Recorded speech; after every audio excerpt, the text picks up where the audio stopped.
안녕하세요. 오늘은 메모리 관리 전략에 대해서 나가보도록 하겠습니다. 먼저 성능을 향상시키기 위해서 우리가 프로세스가 한꺼번에 여러 개가 올라와 있어야 된다고 했어요, 메모리에. 그래서 이 프로세스들은 이 메모리를 공유하겠죠? 이게 전체적인 그런 개념이고요. 이것의 배경은 한번 읽어보시면 될 것 같아요. 이제 기본적인 하드웨어에 대해서 나가보도록 하겠습니다. 주 메모리랑 주 메모리랑 레지스터가 CPU가 접근할 수 있는 유일한 그런 장치예요. 그래서 모든 실행되는 명령어랑 데이터는 직접 접근할 수 있는 그러면 주 메모리랑 레지스터 안에 있어야겠죠. 그리고 CPU랑 주 메모리 사이에 CPU랑 그 주 메모리는 여전히 속도 차이가 있겠죠. 그래서 여기 속도 차를 줄여주기 위해서 우리는 여기에 캐시라는 거를 또 넣어주기도 한답니다. 그리고 이제 각각 프로세스가 이 메모리에 올라왔을 때 독립적인 공간을 가져야 돼요. 그래서 이런 독립적인 공간을 가져야 되는데 이런 것을 정의해 주는 게 있어요. 독립적인 주소 공간을. 이게 베이스 레지스터랑 상한 레지스터, 리밋, 제한 레지스터가 있어요. 이것은 그 레지스터의 물리적인 시작 주소, 그리고 이 상한 주소는 여기에 범위를 말해요. 그래서 이 범위 안에 있는 그 주소가 들어왔으면 일단 통과시키고 처음에 주소가 들어왔을 때 이 베이스 레지스터보단 커야 돼요. 그래서 네, 여기 밑에도 그런 그림이 나와 있어요. 처음에 CPU에서 논리 주소를 주면 그 주소가 베이스 주소에 넘어서 있는지 아니면 트랩 이상한 거겠죠? 그리고 그 기본 주소에다가 상한 주소를 더해서 그게 여기 범위 안에 있는지 확인을 해가지고 맞으면 예, 아니면 트랩을 겁니다. 그래서 이렇게 하는 것은 메모리를 그 주소를 보호하는 방법이에요. 그래서 어떻게 나왔냐면 CPU 하드웨어가 사용자 모드에서 만들어진 모든 주소랑 레지스터를 비교하면서 이루어진다.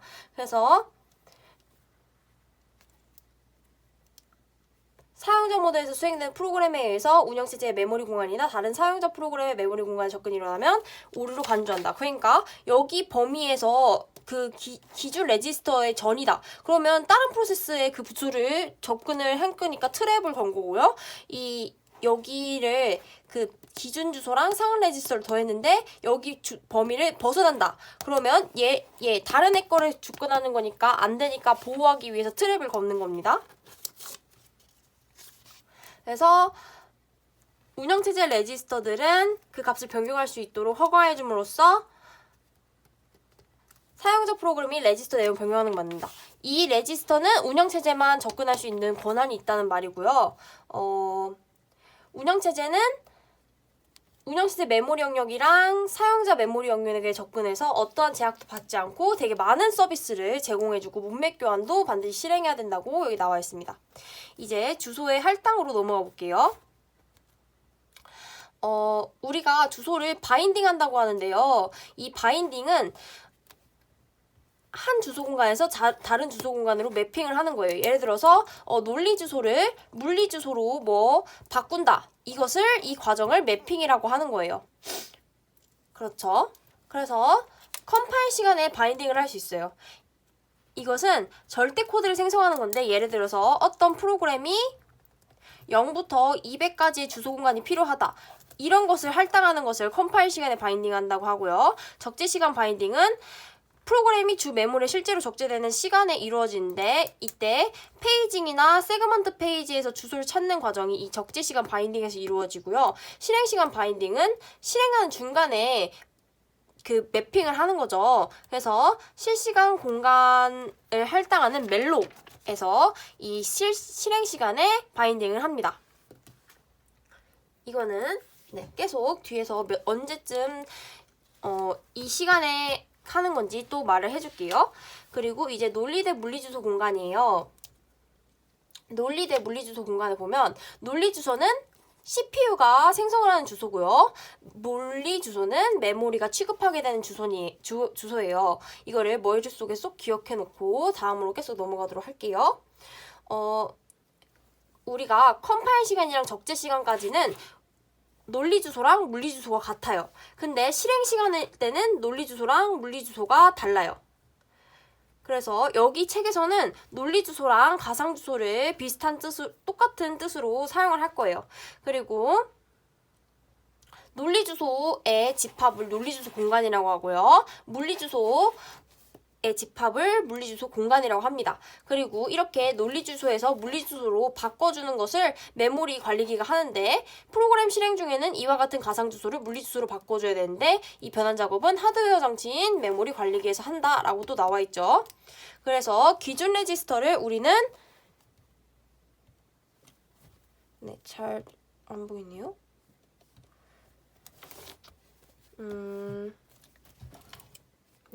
기준 레지스터를 우리는 재배치 레지스터라고 불러요. 그리고 기준 레지스터에 속해 있는 값은 그 주소가 메모리로 보내질 때마다 그 모든 주소에 더해진다. 그러니까 논리 주소가 왔어요. 그러면 이 재배치 레지스터를 더해서 우리가 물리 주소를 계속 구하는 거예요. 그쵸? 그래서 근데 이 사용자 프로그램은 이 물리 주소가 뭔지 알 수 없고 그냥 이 상황만 아는 거예요. 그래서 이 참조되는 메모리의 이 실제 주소를 우리가 실제 주소는 그 실제 실행 시간에 알 수가 있대요. 그리고 이제 동적 적재로 가보면요. 동적 적재는 뭐라고 나와 있냐면 각 루틴은 실제 호출되기 전까지는 메모리에 올라가지 않고 재배치 가는 상태로 디스크에서 대기를 한다 라고 되어 있는데요. 이거는 디스크에서 먼저 대기를 프로그램이 하고 있어요. 그래서 여기서 메인 프로그램이 올라오겠죠. 그래서 이게 근데 이 메모리에 올라와 있니? 이걸 확인을 해요. 그러면 만약에 이게 적재가 안 돼 있으면 이 재배치 레지스터를 더해가지고 이 물리 주소에다가 넣어주는 거예요. 그래서 실제 주소가 만들어져서 이걸 실행을 하고 이런 변화들을 또 변화 테이블에 또 기록을 해준대요. 그리고 이게 다 수행이 되면 또 다시 원래 수행했던 명령을 또 수행한다 이렇게 나와 있습니다. 그래서 여기 부분은 안 중요한 내용이니까 한번 읽어보시고요. 스와핑 기억나시나요? 우리가 스케줄링 표를 봤을 때 메모리를 빼앗겨가지고 메모리 자원을 빼앗겨가지고 디스크로 가는 게 우리 스왑 아웃이고 그리고 다시 메모리를 할당받아서 지연 준비나 지연 대기에서 준비나 대기 상태로 가는 게 우리 스왑 인이었죠. 기억나나요? 그래서 스와핑은 예비 저장 장치로 보내줬다가 다시 돌아오는 그런 과정을 말하죠. 그래서 뭐라고 나와 있는지 볼게요. 기본 스와핑은 메인 메모리에서 예비 저장 장치 사이에 프로세스를 이동시키는 과정이다. 그렇죠. 그래서 CPU 스케줄러는 다음 프로세서를 고를 때 디스패처를 또 우리 앞에서 호출을 했었고요. 그 다음에 디스패처는 이 큐에 있는 다음 프로세서가 메모리에 올라와 있는지 확인해서 안 올라와 있으면 디스크에서 불러들인다. 그쵸? 우리가 만약에 CPU에서 어떤 것을 실행을 할 거예요. 근데 준비 큐 없어. 그러면 여기 디스크에서 스왑 인을 시켜가지고 준비 큐에 넣고 실행을 시켜야겠죠? 그리고 만약에 프로세스를 위한 공간이 메모리에 없다. 그러면 메모리에 있는 아이를 스왑 아웃 시켜야겠죠. 그래서 새로 올 아이에 대한 공간을 마련해 줘야 되는 거예요. 그리고 여기 그림에서는 스왑 아웃, 스왑 인이 보이는데요. 스왑 인은 아까 말한 것처럼 예비 저장 장치가 메모리 메모리 자원을 할당받아서 다시 메모리에 적재되는 것이고요. 스왑 아웃 되는 것은 메모리 자원을 빼앗기고 디스크로 들어가는 작업이에요. 보통 이런 작업이고요. 스와핑은 문맥 교환 시간이 상당히 오래 걸린다는 것을 우리는 여기서 알 수 있고요. 이런 수업 시간이 매우 크기 때문에 우리는 이것을 줄이기 위해서 실제 사용하는 부분만 수압 아웃시켜서 사용을 해야 돼요. 그리고 우리가 스와핑을 할 때는 그 프로세스가 무조건 휴지 상태에 있는 걸 확인한 다음에 해야 합니다. 연속 메모리 할당을 가볼게요. 우리가 초기에 메모리를 할당을 할 때는 그 메모리에다가 프로세스를 연속적으로 이렇게 딱딱딱 붙여서 할당을 했어요. 그래서 각 프로세스 여기서는 연속 메모리 할당 시스템에서는 각 프로세서는 다음 프로세스를 포함하는 영역과 연속된 하나의 메모리 영역을 차지하게 된다라고 나와 있죠. 그렇죠? 이렇게 연속된 공간에 할당을 했어요. 연속 메모리 할당에서는 어떻게 메모리를 보호했을까요? 여기서는 재배치 레지스터랑 상한 레지스터를 가지고 그거 보호를 했어요. 그래서 아까 재배치 레지스터는 작은 물리 주소, 그 시작 주소를 말하고요. 상한 레지스터는 그 범위를 말한다고 했어요. 그래서 이 들어온 논리 주소가 상한 레지스터 그 범위 안에 있니? 아니요. 그러면 모르고 얘 하면 넘어갑니다. 그래서 범위 안에 있으면 재배치 레지스터를 더해서 물리 주소 값을 구하는 거예요.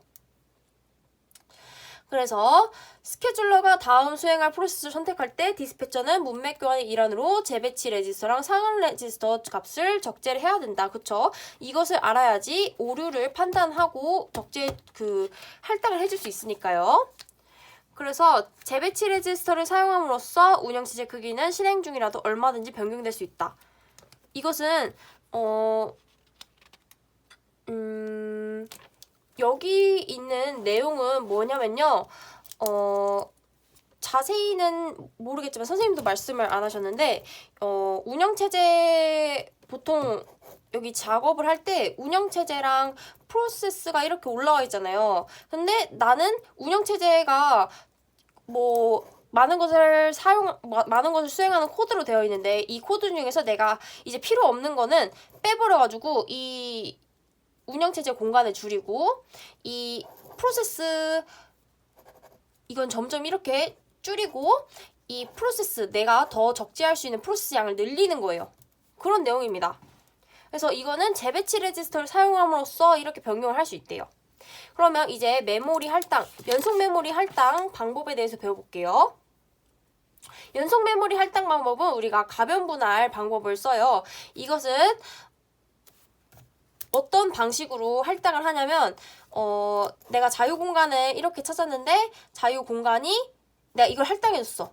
근데 이만큼이 남아요. 그럼 이만큼은 다른 아이한테 또 할당해줄 수 있는 거고 만약 이만큼이 남았는데 뒤에 있는 아이도 텅 비었어. 그러면 얘를 큰 자유공간으로 생각하고 또 할당해줄 수 있다는 방법이 기본이에요. 그래서 동적 메모리 할당 문제 이런 가분구말 기법에서 어떻게 메모리를 할당해 줄 건지는 동적 메모리 할당 문제라 그래요. 그래서 이런 자유공간 리스트로부터 어떻게 할당을 해줄 거냐 세 가지 방법이 있어요. 첫 번째 최초적합, 두 번째 최적적합, 그 다음에 최악적합 그리고 순환적합까지 생각을 해봅시다. 최초적합은 첫 번째로 내가 이렇게 가용 공간이 이렇게 있으면 첫 번째로 할당 가능한 아이한테 할당을 해주는 거예요. 그런데 내가 만약에 얘까지 다 할당을 해줬는데 이제 여기 할 차례죠. 그래서 여기부터 또 다시 탐색을 하는 거는 순환적합이라고 그러고 다시 맨 처음으로 돌아와서 확인하는 거는 최초적합이라고 그래요. 최적적합은 사용 가능한 공간들 중에서 가장 작은 거를 택해가지고 가장 최적화되게 하는 거고요. 최악적합은 가장 큰 공간을 할당을 해주는 거예요. 그래서 아까 전에 말했던 것처럼 이렇게 큰 공간을 반만 사용한다. 그럼 얘는 다른 아이한테 또 할당해줄 수 있는 방법이에요. 그래서 이런 방법들에 뭐가 좋은지 순서를 매겨보면 최초적합이 가장 좋고 최적적합, 그 다음에 최악적합 이런 순으로 좋다고 하네요.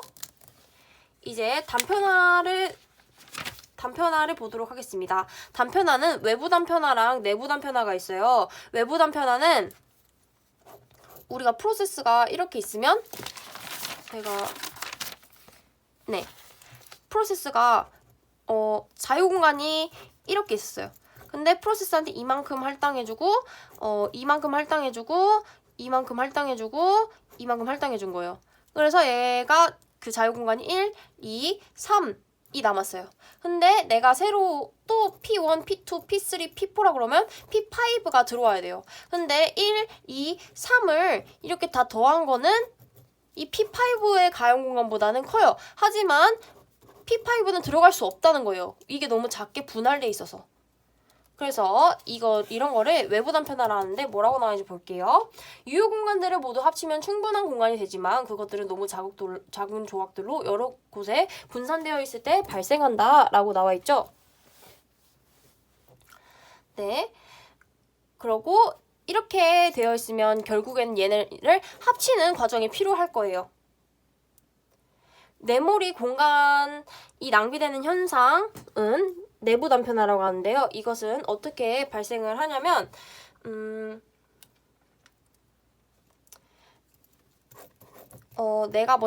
내가 프로세스가 이제 프로세스한테 그 공간을 할당해 줄 때 블록 단위로 할당해 줄 거예요. 내가 만약에 이거를 뭐 2바이트로 정했다. 2바이트 단위로 할당을 해줄 거예요. 그러면 얘가 총 8바이트가 있는데 7바이트를 필요로 해요. 프로세스는. 그러면 내가 7바이트를 할당해 주기 위해서 블록 4개를 할당해 줬어요. 그러면 어떻게 돼요? 여기가 비죠. 이렇게 비게 되는 것을 내부 단편화라 해요. 그래서 뭐라 나와 있냐? 메모리를 먼저 아주 작은 공간으로 분할하고 프로세스가 요청하면 할당을 항상 이 분할된 크기로 정수배로만 해주는 게 보통이죠. 그쵸? 병수배로 해줬죠. 그래서 할당된 공간은 요구 공간보다 더 클 수 있다. 그래서 이 부분에 남는 부분이 바로 내부 단편화라고 나와 있죠. 그래서 이게 내부 단편화예요. 아까 외부 단편화를 말할 때 이거를 다 합쳐야 되는 방법이 필요하다 했잖아요. 이것을 압축이라고 그래요. 압축. 근데 이것은 어떤 식이 이루어지냐면 프로세서들이 재배치가 실행 시간에 동적으로 이루어지는 경우에만 이런 압축이 가능하대요. 네. 그래서 이 재배치는 기준 레지스터만 이렇게 변경을 해주면 앞으로 이동해가지고 여기에 이렇게 빈 공간이 남게 되나 봐요. 그래서 이런 외부 단편화를 해결하는 방법으로는 첫 번째 압축을 말했는데요. 두 번째는 한 프로세스의 논리 주소 공간을 여러 개의 비연속적인 공간으로 나누어서 크기의 공간이 가용해지는 경우 물리 메모리를 프로세스한테 할당하는 방법이다 라고 나와 있는데 페이징 세그멘테이션 그리고 이 페이징 세그멘테이션 합친 방법이 있어요. 이제 앞으로 차차 나갈 거니까 천천히 보도록 하겠습니다. 외부 단편화를 해결하는 방법 첫 번째는 세그멘테이션부터 나와요. 이 외부 단편화는 어떻게 해결하냐? 큰 그림은 이거예요. 우리가 아까 전에 연속 할당은 메모리에 연속적으로 할당이 되어야 된다 했잖아요. 얘는 연속적이지 않아도 프로세스가 적재 가능하도록 하는 거예요. 그래서 세그멘테이션은 뭐라 그러냐면 프로그래머가 인지하는 메모리 모습을 실제 물리 메모리의 모습으로 변환해주는 메모리 기법이다 라고 나와 있는데 그러면 프로그래머가 메모리 모습을 어떻게 보길래 이거를 물리 메모리로 변환해준다는 거지? 라고 할 수 있는데 뒤에 그림이 나와 있어요. 프로그래머가 생각하는 프로그램의 모습은 이렇게 각각의 주 프로그램, 스택 이런 것들이 순서 없이 가변적인 크기로 각각 있는 것을 프로그램은 그렇게 생각하고 있어요. 그래서 그렇게 생각을 하고 있고요. 그리고 이게 각각 세그먼트라고 하는 거예요. 그리고 이 각 세그먼트에 또 요소들이 있을 거 아니에요. 그래서 이 세그먼트가 각각 번호가 또 있는데 이 세그먼트의 시작 주소부터 몇 번째 바이트로 되어 있는지 변이까지 해가지고 이 세그먼트 안에 요소까지 나타내준다고 하네요. 그래서 세그멘테이션은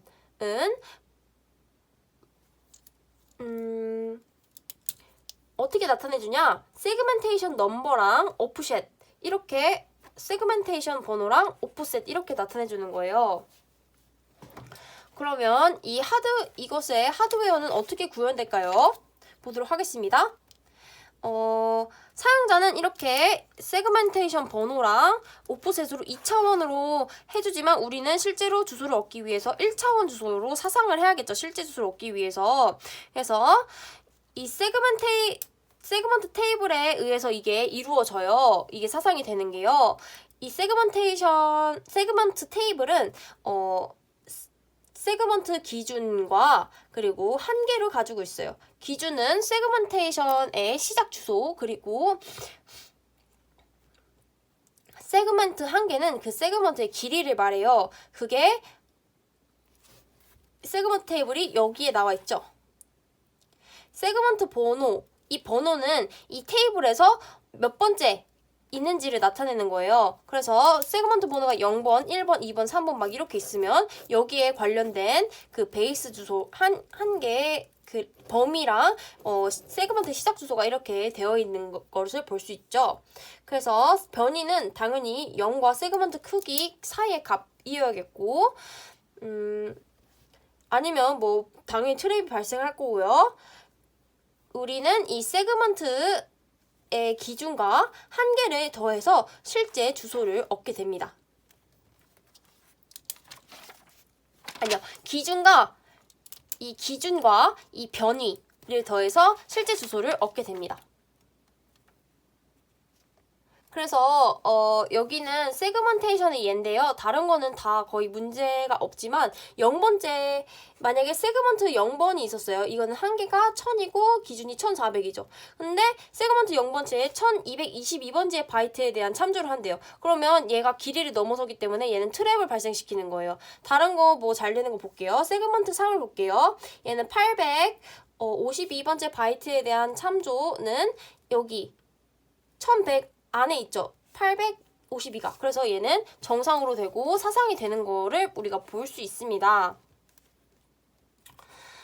825번지 막 여기 있을 거예요. 자, 이제 두 번째 방법, 페이징이에요. 이 페이징은 세그멘테이션보다 더 나은 방법이에요. 어떤 면에서 그럴까요? 세그멘테이션의 문제는 이 각각 프로그램들을 이 메모리에 적재할 때 한꺼번에 이렇게 놨어야 됐었어요. 그렇기 때문에 메모리에 있던 코드 부분이나 이게 만약에 수업 아웃될 때 이 예비 저장 장치에 이만한 공간이 있어야 되는 거예요. 근데 예비 저장 장치도 뭐 단편화 문제 때문에 이런 공간을 한꺼번에 할당하는 게 되게 어렵대요. 그래서 이것을 해결하는 방법이 페이징입니다. 어떻게 해결했는지 보도록 할게요. 어떻게 해결했냐면 기본적인 방법은 물리 메모리를 프레임이라 부르는 같은 크기 블록으로 나누고 또 논리 메모리는 페이지라 불리는 같은 크기 블록으로 나뉜 거예요. 이 프레임이랑 페이지는 크기가 같다는 거 생각해 두시고 그래서 이 논리 주소 공간이랑 물리 주소 공간을 완전히 분리를 했대요. 이게 큰 그림이고 어떤 방식으로 이루어져 있는지 차차 보도록 하겠습니다. 페이징을 위한 하드웨어가 그림 8.10에 소개되어 있어요. 여기서 실제 주소는 어떻게 얻느냐? 이 페이지 번호로 이 페이지 테이블 이 페이지 번호가 이 페이지 테이블의 색인이에요. 그래서 이 페이지 번호에 해당하는 프레임 번호를 봤습니다. 그리고 이 변이는 아까 전에 프레임 크기랑 페이지 크기는 같다고 했어요. 같아요. 그래서 이 프레임 번호랑 그 변이를 더해가지고 이 물리 메모리를 구하는 것입니다. 그래서 CPU에 나오는 주소는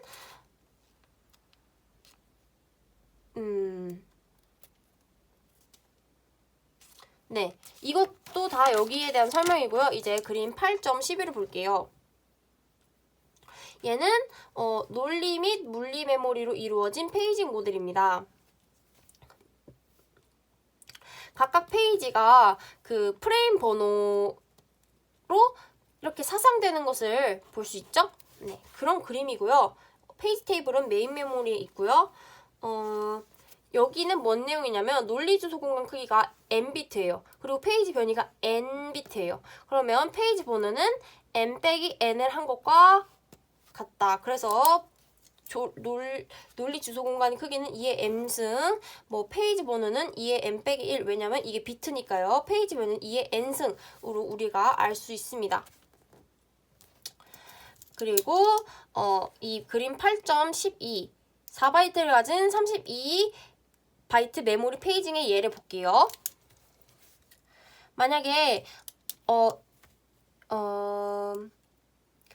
얘는 4바이트잖아요. 그래서 4바이트끼리 이렇게 한 페이지를 이루는 거예요. 0, 1, 2, 3이 되겠고요. 얘도 크기가 같으니까 4바이트씩 묶으면 얘는 8개, 32 나누기 4 하면 8개의 프레임으로 되어 있다는 걸 볼 수 있고, 이 페이지 테이블로 각각의 페이지가 어느 프레임에 사상이 되어 있는지 또 볼 수 있습니다.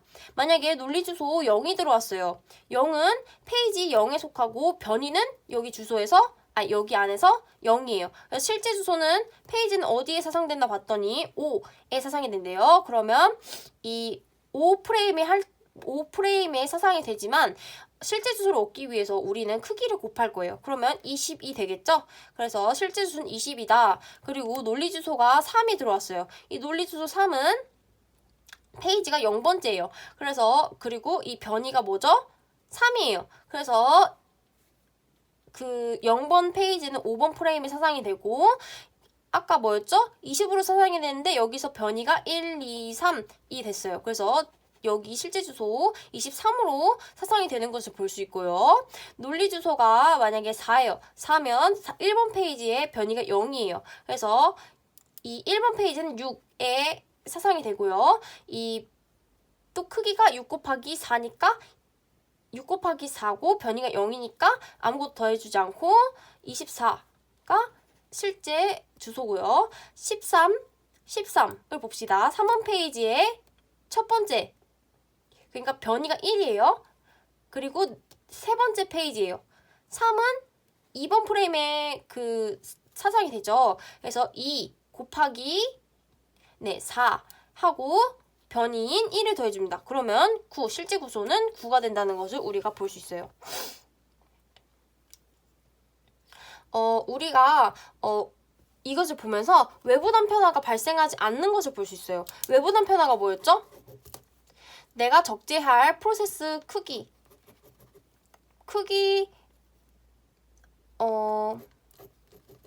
이렇게 만약에 P1이랑 P2가 이렇게 할당돼 있는데 1, 2가 남았는데 내가 새로 들어올 프로세스가 P3이었는데 1, 2를 더한 것보다 작지만 이게 더 작지만 얘를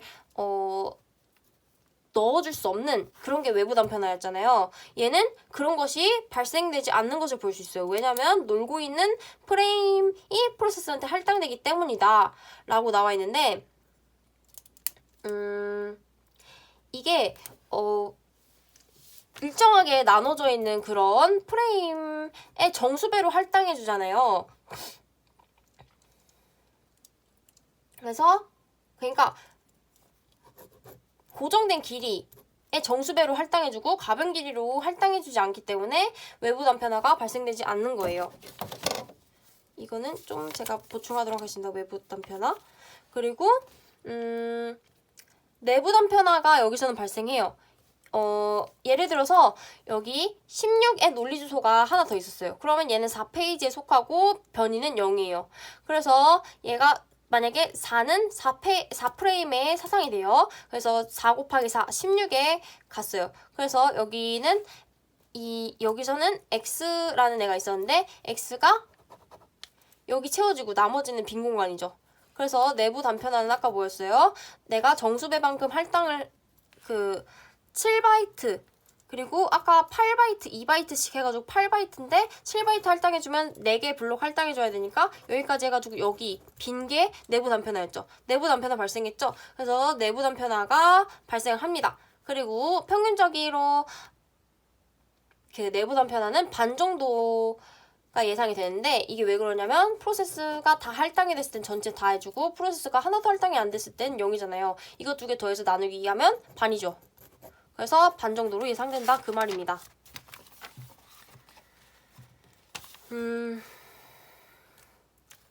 그래서 여기서 또 보면 이렇게 내부 단편화가 예상되는 상황에서는 프로세스 그 페이지 크기가 작은 게 바람직해요. 왜냐면 내가 이게 1바이트, 2바이트가 아니고 1바이트였어요. 그럼 7바이트면 하나도 그 내부 단편화 없이 다 할당해줄 수 있잖아요. 아까 전에 2바이트니까 4개 할당해줘야 돼가지고 1바이트가 남게 됐잖아요. 얘 남은 거 없죠? 그래서 이렇게 작으면 좋은데 이렇게 작으면 그에 비해서 테이블 크기가 너무 커지게 되는 거예요. 왜냐면 그것을 다 저장해야 되니까. 그래서 공간이 낭비되게 된다는 이야기입니다. 그리고 디스크 입장에서는 페이지 크기가 클수록 효율적이에요. 왜냐면 페이지 크기가 작으면 페이지 크기가 많으니까 왔다 갔다를 되게 많이 해야 되는 거예요. 예를 들어서 프로세스 실행하고 있는데 페이지가 여기에서 되게 많이 막 이렇게 있으니까 여기서 막 들어오고 나가고 이걸 되게 많이 해야 되는 거예요. 페이지 크기가 엄청 많아지니까. 그쵸? 그리고 여기 있는 내용 뭐냐면 여기 있는 내용이 또 연습 문제에서도 나왔어요. 그래서 좀 자세히 봐야 되는데 일반적으로 테이블 내 각 엔트리가 4바이트래요. 그러니까 무슨 의미겠어요?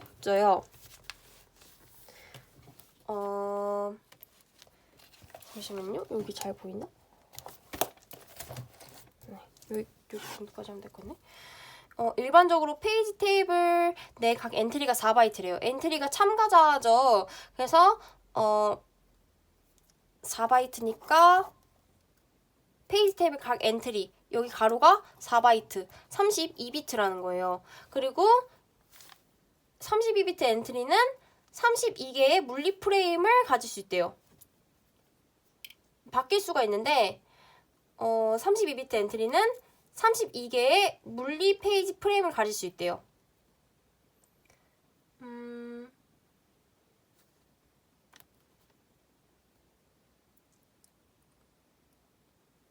네. 어떤 말이냐면 32개 물리 페이지 프레임. 그러면 2의 32승계의 물리 페이지 프레임을 가질 수 있다는 거예요. 그리고 이 프레임 하나의 크기가 2의 12승 4KB 그러면 총 4바이트 크기 엔트리는 아하 여기 4바이트의 엔트리가 있어요. 근데 얘가 2의 32승계의 물리 페이지 프레임을 가리킬 수 있는 거예요. 그리고 이 프레임 크기는 또 2의 12승인 거예요. 4KB. 그러면 이 주소 공간은 4KB인데 이 4KB가 2의 32승계 있으니까 2의 32승 곱하기 2의 12승은 2의 44승. 그러니까 2의 44승계의 물리 주소를 저장할 수 있다라고 나와 있죠. 네, 그리고 페이지 메모리 시스템에서 물리 메모리의 크기는 프로세스의 최대 논리적인 크기와 다르다. 그래서 물리 메모리 크기는 원래 뭐였어요? 이 물리 메모리 크기는 2의 12승이었어요. 근데 프로세스의 최대 크기는 2의 44승이죠. 그래서 이게 다르다는 것을 알아둬야 돼요.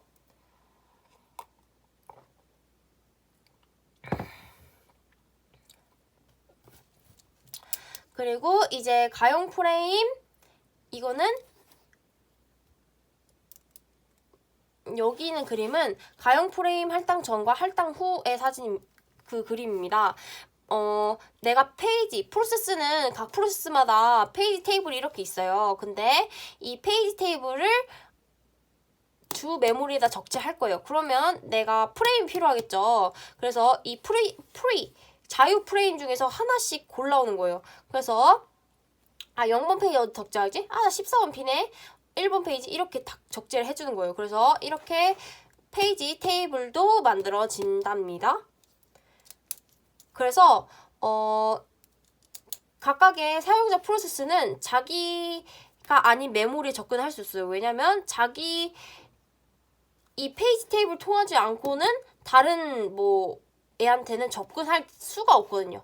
그래서 다른 메모리에 접근할 수 없다는 것을 볼 수 있습니다. 이런 페이징이 하드웨어로 어떻게 지원되냐? 우리 운영체제에서는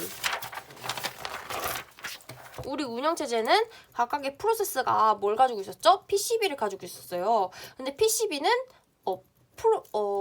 페이지 테이블, 각 프로세스마다 페이지 테이블이 있는데 페이지 테이블을 가리키는 포인터가 있어요. 이 페이지 테이블 가리키는 포인터를 가보면 페이지 테이블이 있겠죠. 그래서 우리가 그리고 프로세스 그 운영체제에서는 어떤 프로세스를 수행하다가 P1, P0, P1 있으면 프로세스를 수행하고 있다가 다른 프로세스를 수행하고 이렇게 할 때 문맥 교환이 발생했었죠. 이때 PCB를 저장하고 P0에 대한 PCB를 저장하고 PCB P1에 대한 PCB를 다시 할당 복구를 해주고 뭐 얘 끝나면 다시 PCB를 여기다가 적재를 하고 저장해놓고 이제 다시 PCB 제로를 다시 P0를 다시 수행해야 되니까 다시 여기 복구를 해줬죠.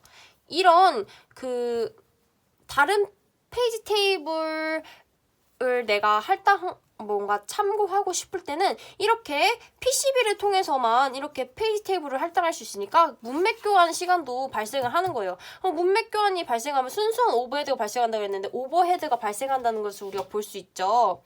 그래서 이런 것을 우리가 조금 완화해주기 위해서 페이지 테이블을 하드웨어로 구현을 할 거예요. 그래서 우리가 레지스터 집합으로 구현을 할 수 있는데 레지스터는 뭐예요? 되게 작고 빠른 거죠. 근데 컴퓨터 용량이 엄청 커지면 이거를 엄청 커지게 할 수가 없을 거예요. 그래서 우리는 페이지 테이블을 주 메모리에다가 적재를 하고 이 페이지 테이블 기준 레지스터를 하나 만들어가지고 이 페이지 테이블을 참고하고 싶은 예를 가르쳤다가 이제 다른 페이지 테이블 주 메모리에 있는 다른 페이지 테이블을 참고하고 싶으면 이 포인터를 얘에 대한 걸로 바꿔주는 거예요. 그러면 우리가 이런 문맥 교환까지는 필요가 없겠죠. 근데 이 방식은 메모리 접근 시간이 문제인 거예요. 어떻게 메모리 접근 시간에 문제가 있을까요?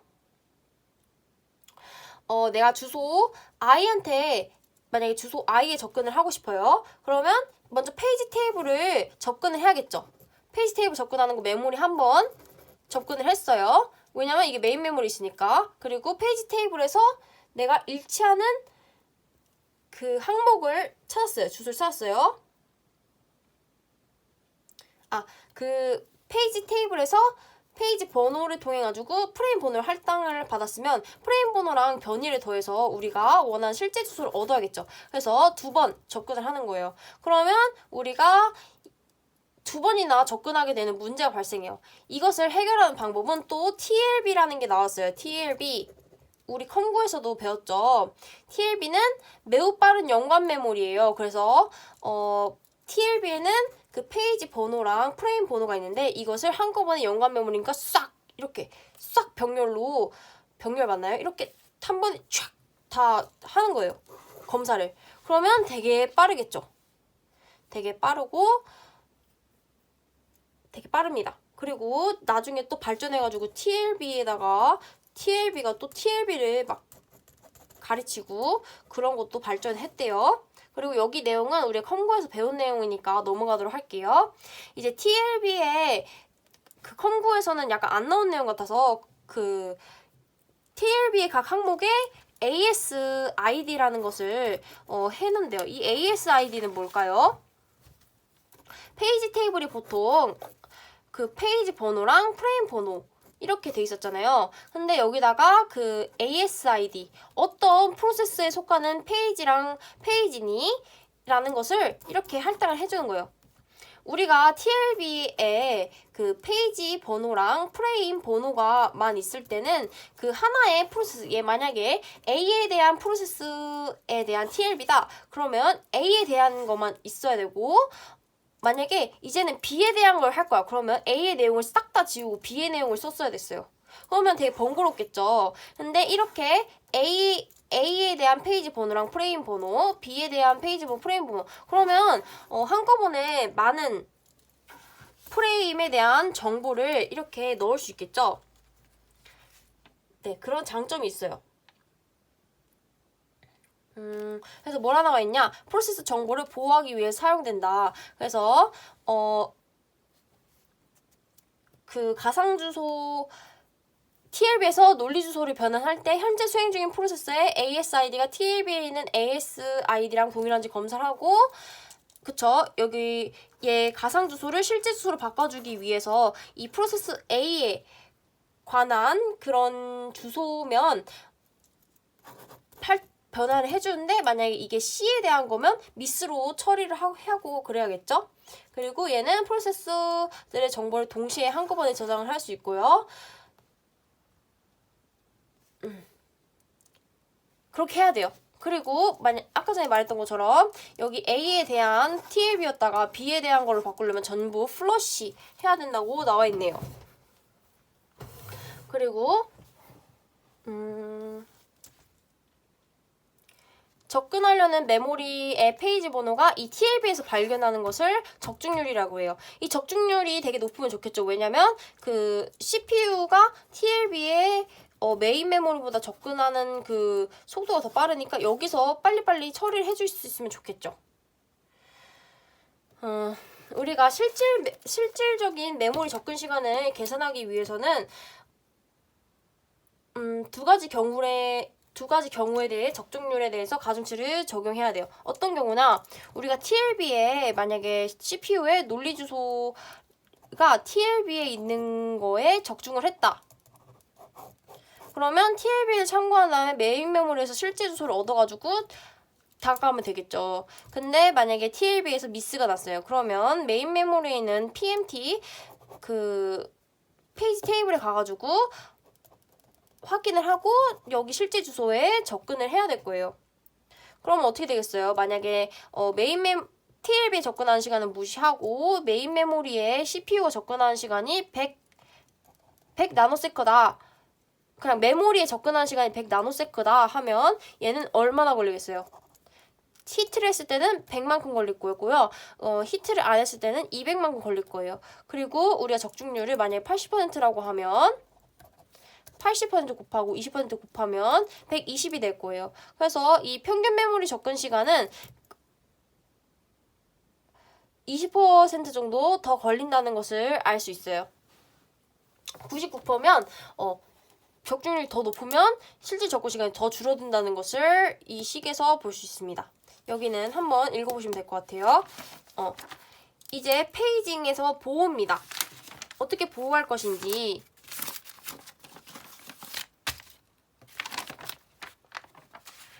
먼저 보호 비트라는 게 있어요.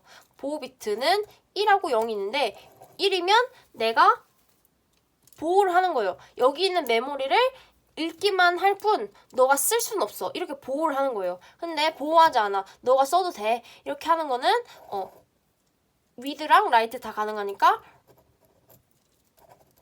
리드 오니 메모리, 램 메모리라고 할 수 있겠죠. 얘는. 그리고 또 이 보호 비트로는 유효, 무효 비트가 있어요. 유효, 무효 비트. 이거는 그 페이지가 프로세스의 논리 주소 공간에 속하면 유효 주소 아니면 무효 주소라고 생각하시면 돼요. 여기에 유효, 무효 주소가 나와 있어요. 여기 얘는 뭐냐면요. 14비트의 주소 공간을 갖는 시스템이 있어요. 그러면 0부터 2의 14승. 얘는 뭐예요? 16383. 16,383만큼의 주소를 할당해 줄 수 있는 거예요. 근데 우리는 0에서 10468 1468까지만 주소를 사용할 수 있어요. 어떨 때 EKB의 페이지를 가질 때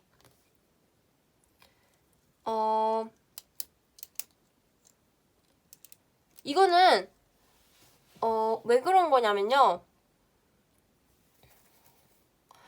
우리가 페이지 테이블을 전 시스템이 페이지 테이블을 항목을 8개를 놨어요. 0, 1, 2, 어쨌든 8개까지, 7까지 이렇게 놨어요. 페이지 테이블을. 근데 우리가 이 페이지를 2K 바이트로 한 거예요. 그러면 우리가 사용할 수 있는 주소 공간이 1468이니까 이거를 2KB로 나눠볼게요. 그러면 어떻게 될까요? 이 KB로 나누면 제가 구해봤는데 네, 이거를 구하면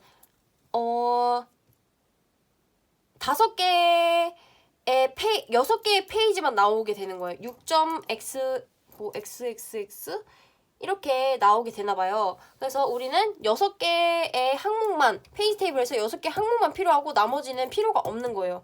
그래서 여기는 페이지 테이블 중에서 2개의 항목이 사용할 수 없는 무효화가 됐어요. 그러면 이 전체 내한테 할당된 것 중에 내가 사용하는 건 저거. 이게 뭐라고 그랬죠? 내부 단편화. 그래서 페이지 테이블에 내부 단편화가 발생한다는 것을 알 수 있습니다.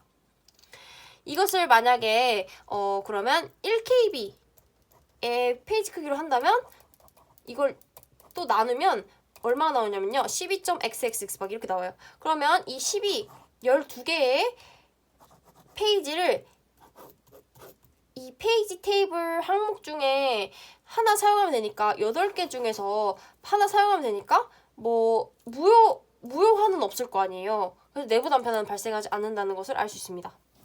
근데 또 궁금한 것은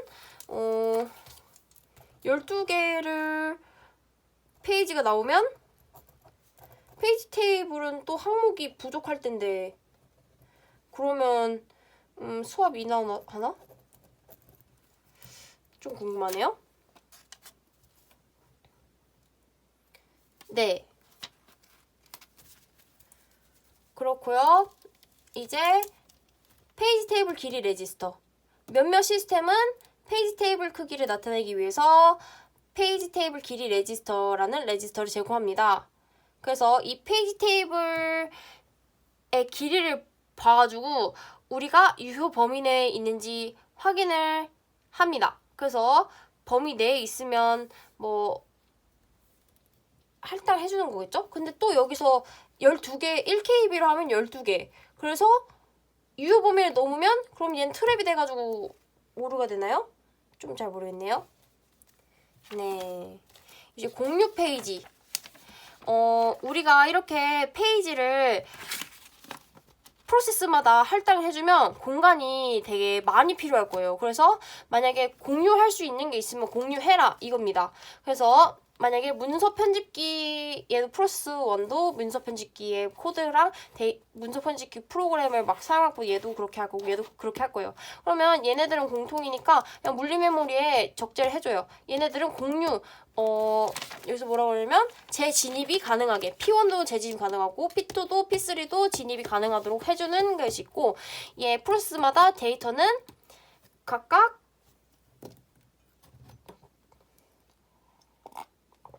메모리를 할당해줘요. 그래서 이것을 다 적재하는 것보다는 훨씬 적게 듣겠죠. 만약에 이런 문서 편집기를 사용하는 사람이 회사원이 40명 있다. 그러면 어떻게 될까요? 일단 150. 만약에 이게 50KB라고 해볼게요. 이게 블럭 하나가. 그러면 150 더하기 50. 왜냐면 코드가 3개, 150 그리고 데이터가 50KB면 이것을 40명이 사용하면 8000KB가 필요할 거예요. 근데 150은 공통으로 사용하고 50 자신의 데이터만 사용을 한다면 구하면 2150만 필요할 거예요. 훨씬 더 적다는 것을 우리 눈으로 확인할 수 있어요. 네. 이제 페이지 테이블 구조부터는 내일 하도록 하겠습니다. 감사합니다.